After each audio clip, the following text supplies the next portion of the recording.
I stood there, in front of the bathroom mirror in my new country home, wiping away tears of happiness that had streamed down my wrinkled cheeks. At 69 years old, after 45 years of marriage and 2 years mourning my husband's death, I had finally done something just for myself. This small house, with its garden full of possibilities and windows overlooking the fields, was mine. Completely mine. I had spent my life savings, $5,000 that I had saved penny by penny, denying myself small pleasures for decades, but it was worth it. For the first time in my life, I had a place no one could take from me. A sanctuary where I could plant my flowers, read my books, and simply exist in peace.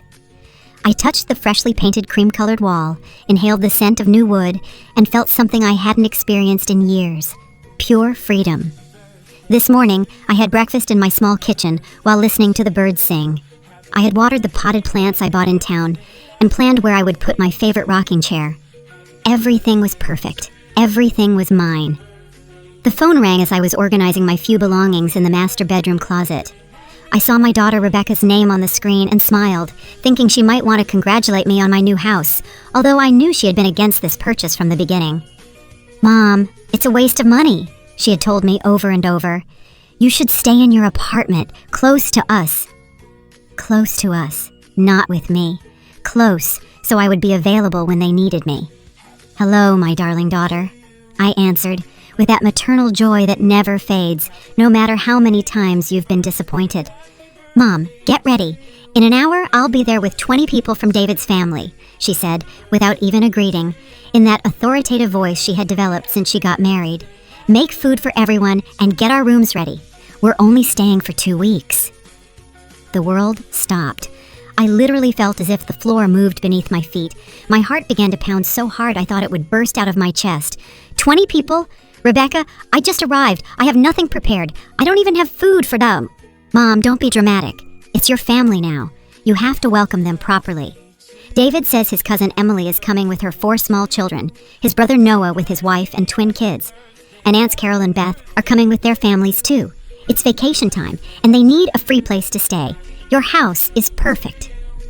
But Rebecca, I don't have space for so many people. This is a small 2-bedroom house, and besides, there are no buts. We are your family. You have an obligation to help us. Besides, why did you buy such a big house if it's not for us to use? Don't be selfish, Mom. We're on our way, so hurry up and get everything ready. Oh, and make sure there are enough clean towels for everyone. The kids will want to swim in the lake, so also prepare some food for the ride back. See you. She hung up, just like that. I stood there, holding the trembling phone, feeling all the happiness I had felt just minutes ago vanish like smoke. 20 people in my new house without warning, without asking if I could, if I wanted to, if I had the means to accommodate them. And worst of all, talking about my house as if it were a free family hotel. I looked around my small, 2-bedroom, 1-bathroom house.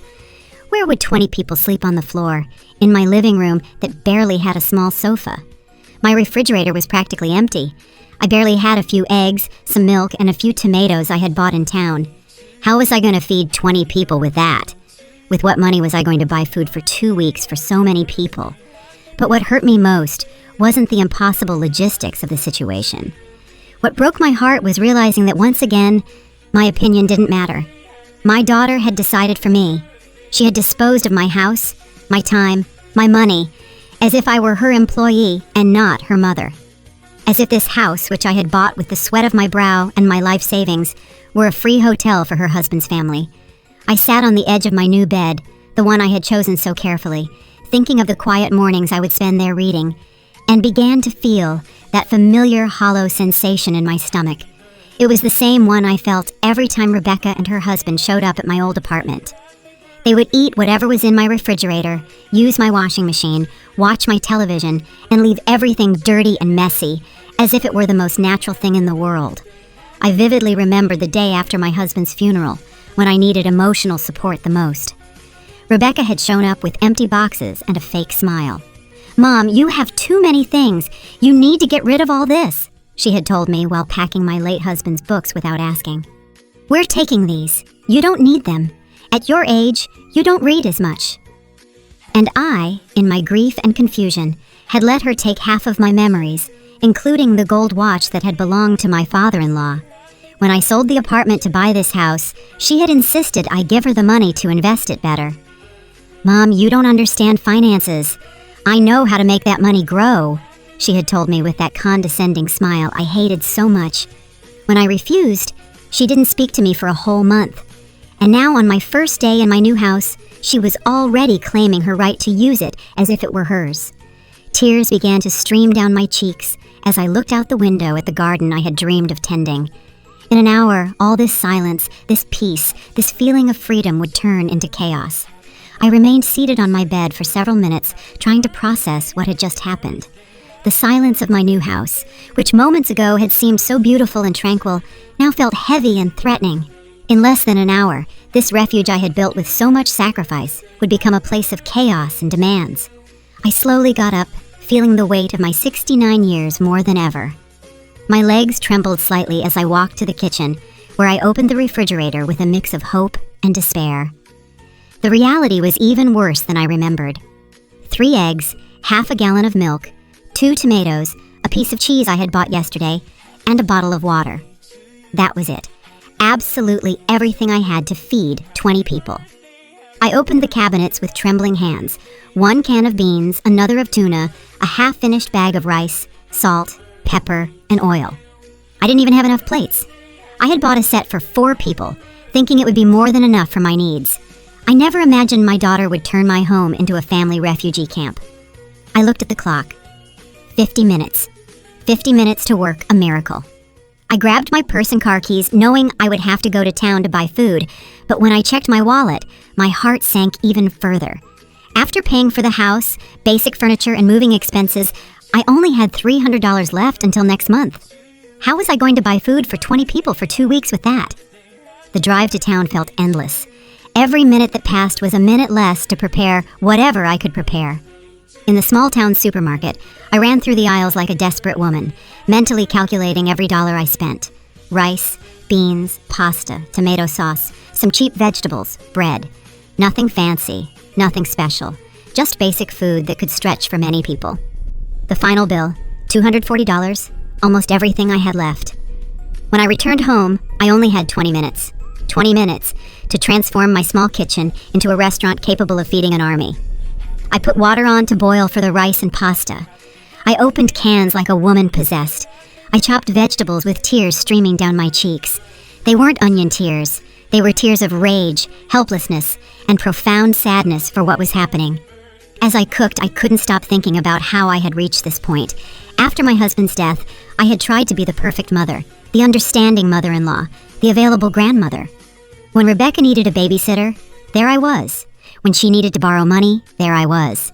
When she wanted to use my car because hers was in the shop, there I was. Always available, always willing, always saying yes.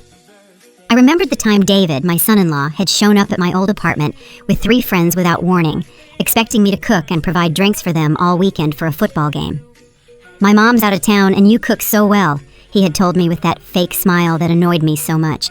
And I, as always, had rushed to the supermarket, spent my money, and cooked for them as if I were their personal chef. Or the time Rebecca had asked me to take care of her sister-in-law's children because she had a family emergency. 3 small children for a whole week without paying me a cent, without even asking if I could do it. When I mentioned I had to cancel my doctor's appointments to take care of them, she had said, "Oh, Mom, don't be dramatic. Besides, it's good for you to have something to do so you don't feel so lonely." Lonely. That word echoed in my head as I stirred the tomato sauce. I felt lonelier surrounded by my family than when I was truly alone. Because true solitude is honest. It doesn't pretend to love you while it uses you. The sound of cars approaching pulled me from my thoughts. I looked out the window and saw 3 vehicles full of people getting out, as if they were arriving at an all-inclusive resort. Children screaming, adults laughing, suitcases being pulled from trunks. And there was Rebecca, directing the show as the official hostess of my house. "Mom!" she shouted from outside. "Come help us with the bags!" I stood there in my kitchen, holding the wooden spoon I had been stirring the sauce with, and something inside me broke. Not in the dramatic way you see in movies, but in a silent and definitive way, like when the thinnest thread holding too heavy a weight snaps. I walked out of the kitchen and opened the front door. What I saw took my breath away. 20 people indeed, from babies to elderly adults, all getting out of the cars as if they were arriving at their favorite vacation home. Some already had swimsuits on, others carried coolers full of beer, and all, absolutely all of them, looked at me with that expectant smile of someone who knows they will be treated like royalty. "Aunt Mary!" shouted Emily, David's cousin carrying a crying baby. "What a beautiful house! The kids are going to be so happy here. I hope you made a lot of food because we're hungry from the trip." Noah, David's brother, approached, patting me on the back as if we were old friends. "Mother-in-law, this is perfect for vacation. Is the food ready? The kids haven't had lunch." Of course, they hadn't had lunch because they knew Grandma Mary would be there to fix everything. As always, like the reliable employee who never says no. "Mom," Rebecca said, approaching with a smile that didn't reach her eyes, "I hope you prepared the rooms. Emily and her family will need the master bedroom because the baby cries a lot at night and we can sleep in the other one. The rest can settle in the living room." The master bedroom, my bedroom. The room where I had put my things just a few hours ago. Where I had imagined waking up every morning looking at the garden through the window. Without asking me, without consulting me, they had already decided I would sleep on the sofa in my own house.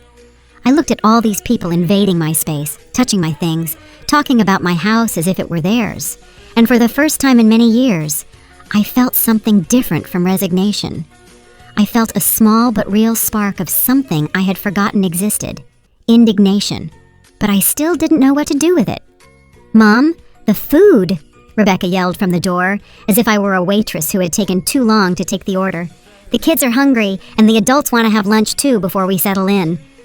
I returned to the kitchen like a zombie, feeling the eyes of 20 people fixed on my back. On the stove, the rice had stuck a little to the bottom of the pot. The pasta was almost overcooked, and the tomato sauce looked thinner than I would have liked. But it was what I had. It was what I had managed to make with the little time and money I had. I started serving on the few plates I had, knowing they wouldn't be enough. Indeed, after serving 8 plates, I ran out of dishes. I had to improvise with cups, bowls, and even use the lid of a pot as a plate for one of the smaller children. The humiliation was complete. "Is this all?" Noah asked, looking at his plate with the small portion of rice and sauce I had managed to serve him. "I thought there would be meat or chicken. You don't have anything else?" "It's just that you arrived very suddenly, and I didn't have time to—" I began to explain, but David interrupted me. "Mary, it's okay. We understand you didn't expect so many people, but you could have made an effort. We're family, aren't we?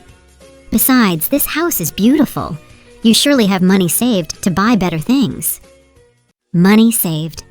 If they knew I had just spent almost everything I had left on that meal they were criticizing, maybe not. They would probably still be criticizing. David's family had that special ability to make you feel guilty, no matter the circumstances.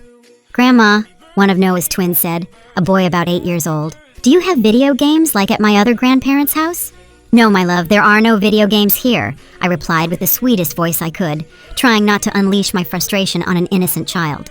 "And cable TV and Wi-Fi?" he continued asking. "Not yet, darling. I just moved in and haven't set up those services yet."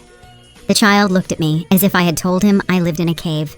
"So what are we going to do for 2 weeks? This is boring." Emily, while changing her baby's diaper on my dining room table, joined the conversation. "Mary, we need you to go to town to buy diapers, formula, and baby food. I forgot to bring enough for 2 weeks. We also need sunscreen, mosquito repellent, and a few other things." She handed me a handwritten list on a napkin. "Here's everything written down.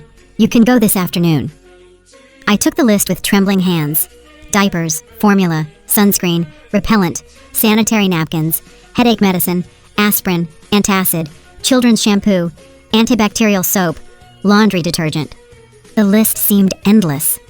I mentally calculated at least $200 more. The last $200 I had left.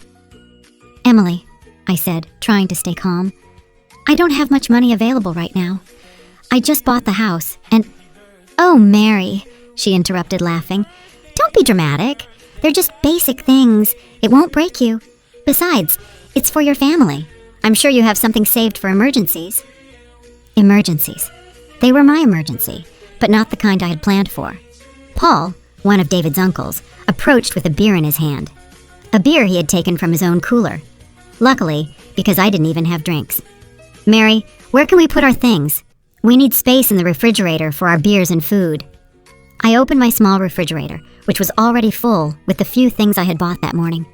"Well, you can move my things, and—" "Perfect," he said, already starting to take my things out of the refrigerator to put his own in. "And where is the room where Robert and I are going to sleep?" "You only have 2 rooms, and Rebecca said that—" "Oh, don't worry. We can sleep in the living room. Just make sure you have enough blankets and pillows. It gets cold at night here in the country." Blankets and pillows for 20 people. I had exactly 3 blankets and 4 pillows in the entire house, my house, which was becoming a charity hotel. Meanwhile, the children had discovered my garden and were running among the potted plants I had bought so lovingly that morning. I watched as one of them stomped on my small tomato plants that I had planted just hours before, full of hope and excitement. "Children, be careful," I shouted from the window. "Oh, leave them alone," Noah shouted back. "They're kids. They need to run and play. That's why we came to the country, so they could be free.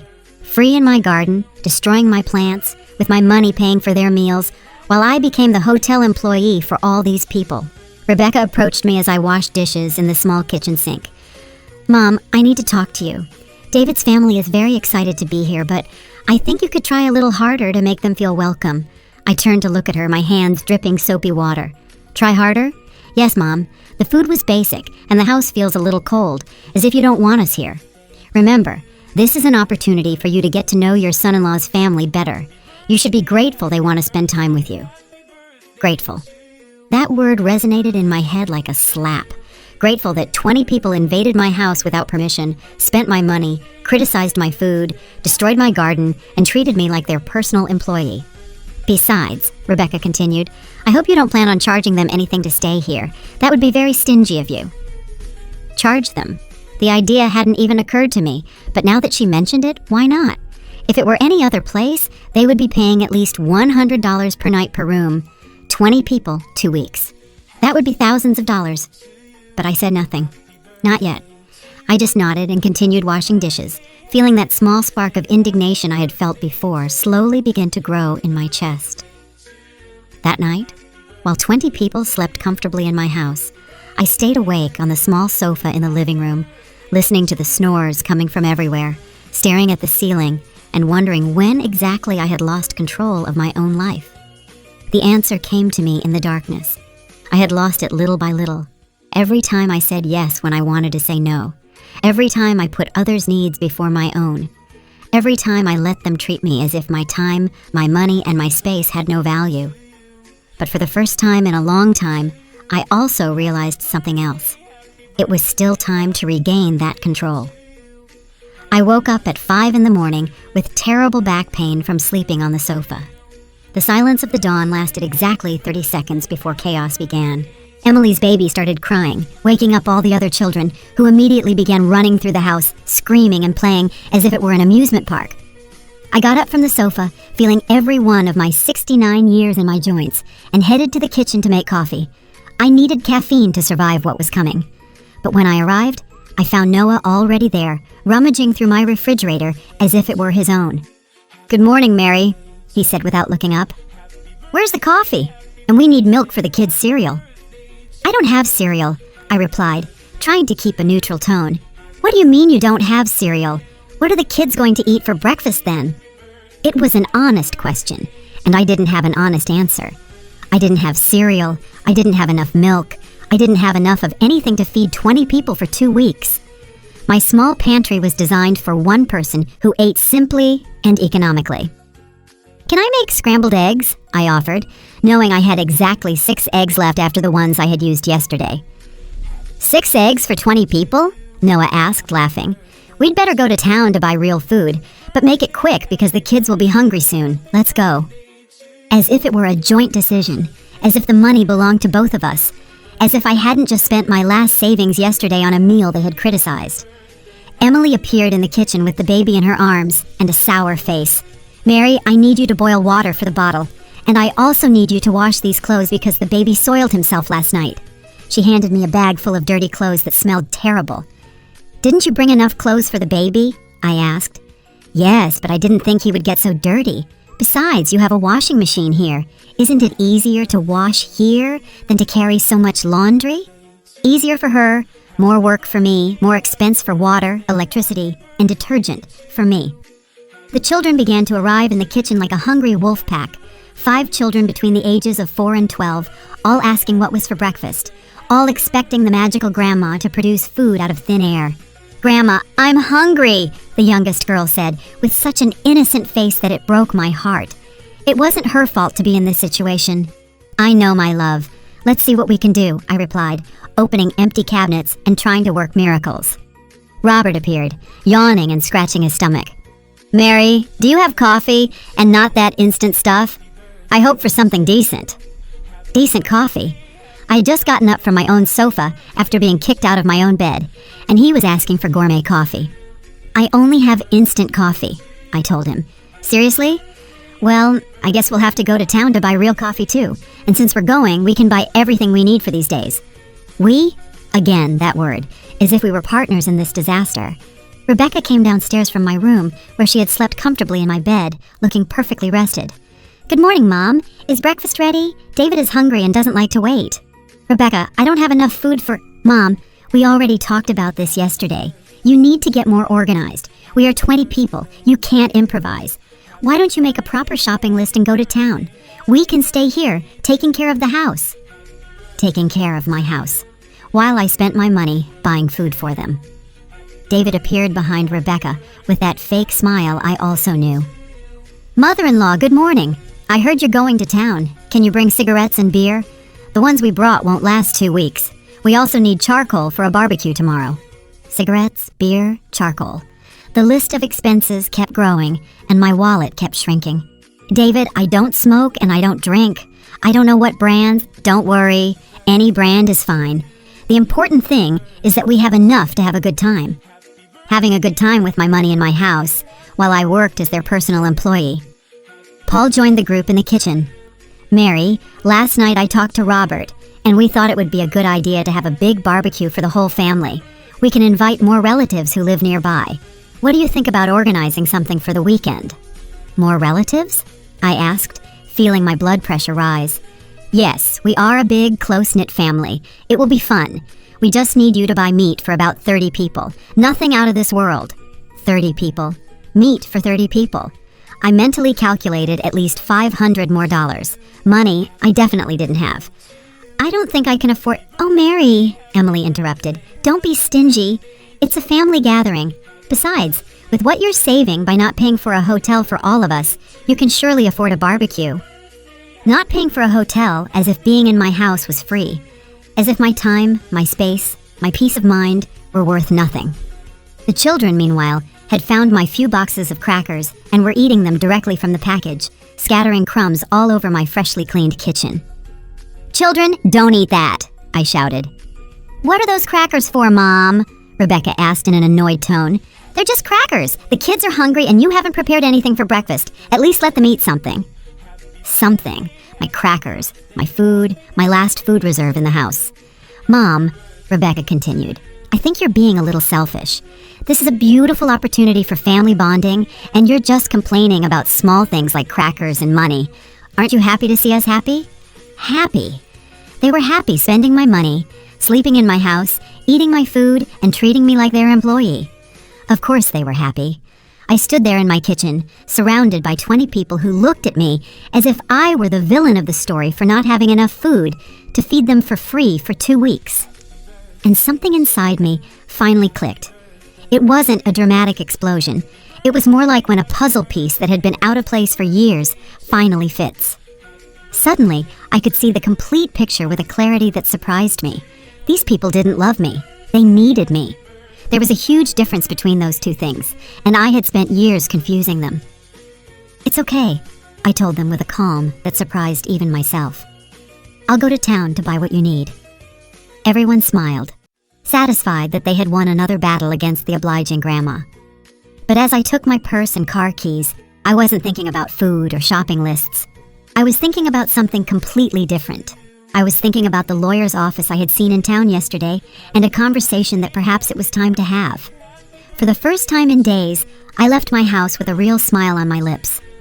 The trip to town that morning was the most liberating I had had in years. For the first time since my family arrived, I was alone with my thoughts. with no one demanding anything from me, no children screaming, no adults treating me like a housekeeper. The silence of the car felt like a balm to my wounded soul, but I didn't go directly to the supermarket as they expected. Instead, I parked in front of a small cafe I had seen the day before and sat down to have a real cup of coffee while organizing my thoughts. I needed time to process what I had understood that morning. "Are you all right, ma'am?" the waitress asked me, a middle-aged woman with a kind face. "You look a little troubled." I smiled sadly. "Let's say I'm going through a complicated family situation." "Ah," she said, nodding knowingly. "Family. Sometimes they're the ones who hurt us the most, aren't they?" Her words hit me like lightning. That was exactly it. My own family was the one hurting me the most, and I had been so used to the pain that I had started to think it was normal. After coffee, I walked through the small town until I found what I was looking for. Jeremy Stone, attorney at law. The sign was simple but professional. I took a deep breath and entered. "Good morning," said a man about 50 years old with a kind face. "How can I help you?" "I need legal advice on family situations," I told him, feeling a little ridiculous, but determined to continue. Jeremy invited me to sit down and offered me water. For the next hour, I told him everything. From Rebecca's call to the invasion of my house, from the expenses they were forcing me to incur, to the complete lack of respect for my property and my money. The man listened without interrupting, occasionally taking notes. "Mrs. Albright," he finally said, "what you are describing to me is financial and emotional abuse. The fact that they are family does not give them the right to use your property without permission or to force you to spend your money on them." "But they are my family," I murmured, repeating the excuse I had used for years. "True family respects, it doesn't exploit," he replied firmly. "Have you ever thought about setting legal boundaries?" Legal boundaries. The idea seemed as strange as it was liberating. "What kind of boundaries?" I asked. "Well, for example, your house is your private property. You have the absolute right to decide who can be there and under what conditions. If someone refuses to leave when you ask them to, they are technically trespassing. Trespassing my own family. Also," Jeremy continued, "if so many people are using your property as a place of lodging, legally you could charge them for the services you are providing. Food, lodging, basic utilities. In any hotel, they would pay hundreds of dollars for what you are giving them for free." "Could I really charge them?" I asked, feeling a mix of hope and terror. "Of course. It's your house. They are your resources. If they decided to come uninvited and without contributing financially, you have every right to establish commercial terms for their stay." I left Jeremy's office with a folder full of documents and a new perspective on my situation. I had drafted a formal letter establishing commercial lodging terms for my property with rates per room, per meal, and per service. I also had information about my rights as a homeowner and the legal steps I could take if someone refused to respect my decisions. My next stop was the bank. I wanted to know exactly how much money I had left and how much I had spent in the last 2 days. The numbers were alarming. In less than 48 hours, I had spent $520 of my meager savings. At that rate, I would be completely bankrupt in a week. The bank manager, a young man named Richard, reviewed my account with a concerned expression. "Mrs. Albright, these expenses are very high for your usual income. Is everything okay?" he asked me. I briefly explained the situation, and he nodded with understanding. "Look, it's none of my business, but I've seen similar cases. Elderly people who allow themselves to be financially exploited by relatives. Have you considered setting limits on your spending?" "I'm starting to consider it," I replied. "If you need help controlling your expenses or setting a budget that protects you from unintentional overspending, we can help you. We can also configure your account to require special authorization for expenses over a certain amount." It was another tool I didn't know existed, another way to protect myself from my own misguided generosity. Finally, I went to the supermarket, but this time I only bought the basics: rice, beans, pasta, tomato sauce, some cheap vegetables. No luxuries, no meat for barbecues, no beers or cigarettes. I spent exactly $50. When I returned home 3 hours later, I was greeted by a chorus of complaints. "Mom, you took forever!" Rebecca shouted. "The kids are starving, and so are we." "Where's the meat for the barbecue?" Paul asked. "And the beer?" David added. "The cigarettes," Robert insisted. I looked at them all standing in my living room, in my house, expecting me to solve all their problems with my money. and for the first time in years, I didn't feel guilt. I felt clarity. I brought basic food, I told them calmly. Rice, beans, pasta, enough so no one starves. But what about everything we asked for? Emily insisted. I didn't buy it, I replied simply. The silence that followed was deafening. 20 people looked at me as if I had lost my mind. What do you mean you didn't buy it? Noah asked incredulously. I don't have money to buy meat for 30 people, or beer, or cigarettes, or all the other things you asked for. I only have money for basic food. But Mom, Rebecca intervened with that condescending voice I hated so much. We know you have money saved. Don't be stingy. I took out the papers I had obtained from the bank and showed them. These are my bank statements. In 2 days, I've spent $520 of my savings. I have less than $300 left until next month. There's no saved money, no secret reserves. This is all I have. The papers passed from hand to hand, like evidence in a trial. The faces of disbelief slowly transformed into faces of annoyance. Well, then we'll have to find alternatives, David said finally. We can all contribute to the expenses. Excellent idea, I replied, pulling the other folder from my bag. In fact, I went to see a lawyer this morning and prepared a document that establishes commercial rates for lodging on my property. The silence returned, but this time it was different. It was the silence of people who had just realized that their victim was no longer a victim. It's $100 per room per night, $50 per person per day for meals, and $20 per day for basic services like water, electricity, and laundry, I continued, reading the document. So far, in 2 days, the total would be $2,800. I could have heard a pin drop. You're charging us to stay in your house? Rebecca asked in a shrill voice. No, I replied with as much calm as I could. I am offering you the option of paying for the services you are receiving or finding lodging elsewhere. For the first time in years, I was in control of the conversation. The explosion that followed was epic. 20 people talking at the same time, shouting, protesting, trying to make me feel guilty with all the manipulation tactics they had perfected over the years.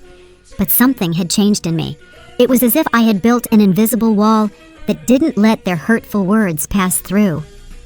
This is ridiculous, David shouted. We're family. You can't charge us to stay in your house. Since when are you so greedy, Mom? Rebecca added with crocodile tears in her eyes. Dad would be rolling in his grave if he knew you were charging his own family.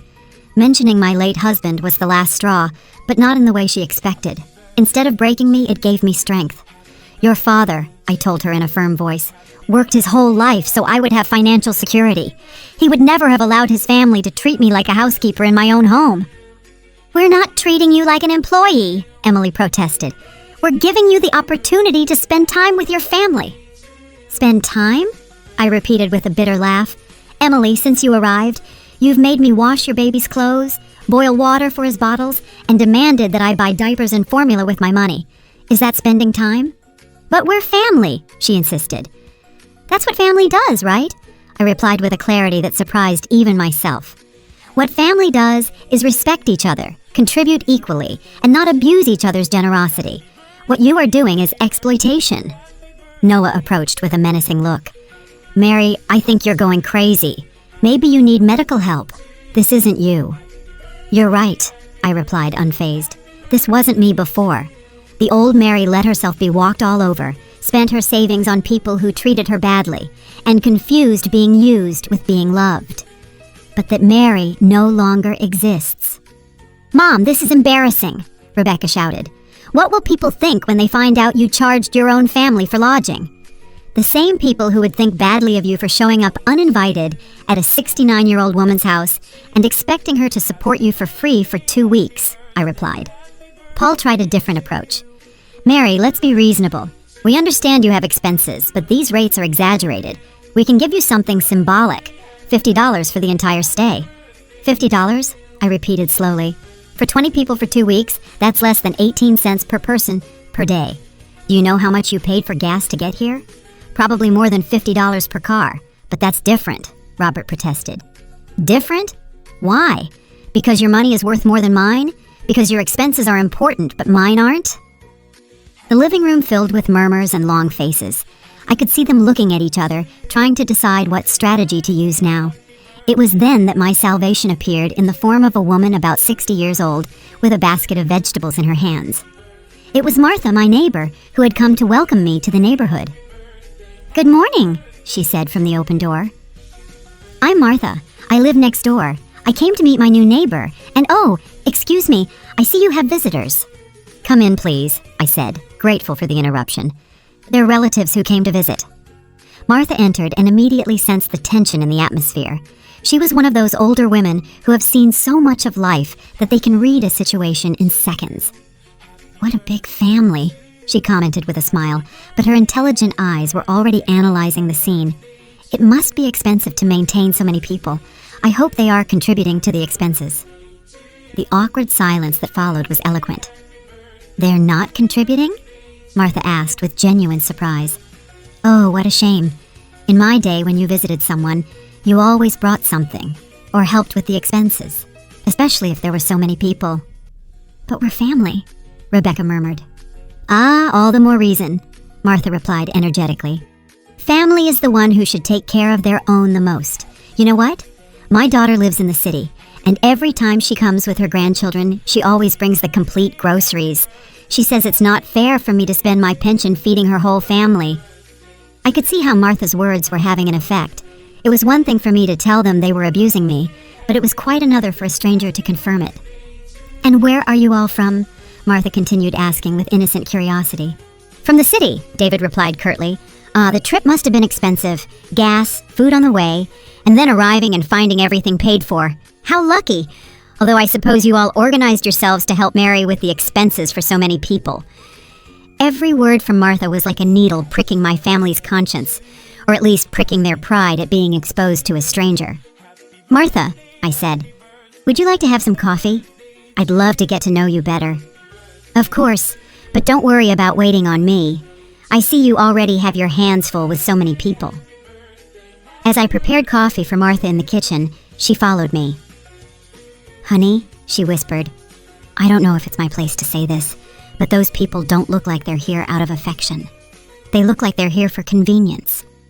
Her words were like a balm. Someone else saw what I had been seeing, but had been denying for years. "Is it that obvious?" I asked.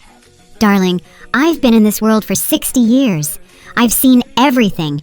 Those people arrived expecting to be treated like kings, and you look like someone who hasn't slept well and is spending money she doesn't have." I broke down a little. "But they're my family." "True family doesn't abuse, my dear. True family takes care of their elders. They don't exploit them." Martha put a comforting hand on my shoulder. "Want me to tell you something? My sister had the same problem with her children. They lived off her, treated her like an employee, spent her pension. Do you know what she did?" "What?" I asked hopefully. "She set boundaries. She told them, 'You visit me when I invite you for the time I decide, and you contribute to the expenses. If you don't like it, find a hotel.' At first, there was drama, shouting, emotional blackmail, but then they realized she was serious, and it worked. Of course, now they visit her occasionally, always bring something, always help, and treat her with respect, because they learned that a mother's affection isn't free when they confuse it with exploitation." When we returned to the living room with the coffee, the family had been murmuring among themselves. I could see that they had reached some kind of consensus. David cleared his throat. "Mary, we've been talking, and we think maybe we could contribute something to the expenses. Not the exaggerated amounts you propose, but something reasonable." "How much do you consider reasonable?" I asked. $200 for the entire stay for all of us," Rebecca said. Martha almost choked on her coffee. $200 for 20 people for 2 weeks? Children, the cheapest hotel in town, charges $60 per night per room. The math was relentless, and they knew it, but I had already made my decision. $200, I repeated slowly, as if considering the offer. I saw them all with anticipation in their faces, thinking they had found a way to get their way once more. For 20 people for 14 days with 3 meals a day, lodging, water, electricity, gas, laundry, and cleaning. "Exactly," Rebecca said with a triumphant smile. "See? We're reasonable. We want to contribute." Martha looked at me with that expression only wise women have when something good is about to happen. She had perfectly understood what was going on. "Okay," I finally told them. I accept your proposal." Everyone sighed with relief. They thought they had won, but I continued, and I watched as their faces hardened. "With one condition. Since this is now a commercial transaction, I want you to sign a lodging contract." "A contract?" Noah asked suspiciously. "Of course, if you're going to pay for services, we need to clearly establish what those services include and what they don't. It's to protect everyone." I took out the papers Jeremy had prepared and placed them on the coffee table. "This contract specifies that for $200, you are entitled to sleep on the living room floor, one basic meal a day, rice and beans, access to the bathroom during specific hours, and nothing else." "1 meal a day!" Emily shouted. "But we expected 3 meals." "Of course you can have 3 meals a day," I replied sweetly. "But that's in the premium package, which costs the $2,800 I originally mentioned." "This is absurd!" David exploded. "You're crazy if you think we're going to sign that." "You don't have to sign it," I told them with perfect calm. "You can find lodging elsewhere. In fact, I think that would be best for everyone." "Mom!" Rebecca shouted. "You can't kick us out. We're your family." "I'm not kicking you out," I replied. "I'm giving you options. You can pay the commercial rates for the services you want, you can pay for the basic services you can afford, or you can find alternatives that better fit your budget." Martha slowly applauded. "Bravo! That's exactly what my sister needed to do. Clear options, fair terms, no emotional blackmail." "You stay out of this!" Rebecca shouted at Martha. "This is a family matter." "You're right," Martha replied, standing up. "It is a family matter, and a good family doesn't treat its elders like that." She headed for the door, but before leaving, she turned to me. "Mary, if you need anything at all, you know where I live. And if these people cause you problems, don't hesitate to call me. Here in town, neighbors look out for each other." After Martha left, the living room fell silent. I could see the wheels turning in their heads, trying to find a new strategy. Paul tried the guilt approach. "Mary, your husband and I were very close. He considered me like a brother. Do you think he would like to see you treating his in-laws like this?" "My husband," I replied, "taught me to value myself. He taught me that true love is shown through actions, not words. And he taught me that allowing others to abuse you isn't love, it's cowardice." Robert tried intimidation. "Mary, I don't think you realize the situation you're getting yourself into. There are many of us, and you're alone. It's not smart to make enemies of the family." His words would have terrified me before, but now they only confirmed what I already knew. These people didn't love me. They needed me, and when they couldn't use my love, they resorted to fear. "Are you threatening me in my own home?" I asked, with a calm that surprised me. "It's not a threat," he replied quickly. "I'm just being realistic." "The reality," I said, "is that you came to my house uninvited, expecting free services you can't afford. The reality is that when I asked you to contribute equally, you refused. And the reality is that now that I offer you fair options, you resort to threats and intimidation." Emily began to cry. It was a dramatic cry designed to manipulate. "I can't believe how cruel you've become, Mary. My baby needs stability, and you're throwing us out into the street." "Your baby," I replied, "needs parents who can afford his basic needs without relying on exploiting an elderly woman. If you can't afford a vacation, maybe you shouldn't take one." The children who had been playing in the garden ran in. "Grandma, why is everyone shouting?" the youngest asked. My heart broke a little. The children were innocent in all this, but their parents were using them as emotional shields. "The adults are having a serious conversation," I replied gently. "Why don't you go play outside for a little longer?" "But we're hungry," one of the twins said. "Is the food ready?" I looked at all the adults in the living room. None moved to take care of their own hungry children. They expected me to do it, as always. "Parents," I said, "your children are hungry. In the kitchen, there's rice and beans that you can prepare for them." "You're not going to cook?" Noah asked incredulously. "I cooked yesterday and the day before. Today, you can cook," I replied. "But we don't know how to cook," Emily protested. "Then maybe it's time to learn," I replied. "Or you can take the children to eat in town. There are several restaurants." David stood up abruptly. "This is the last straw. Rebecca, pack our things. We're leaving right now." "Where?" Rebecca asked in a panic. "We don't have reservations anywhere."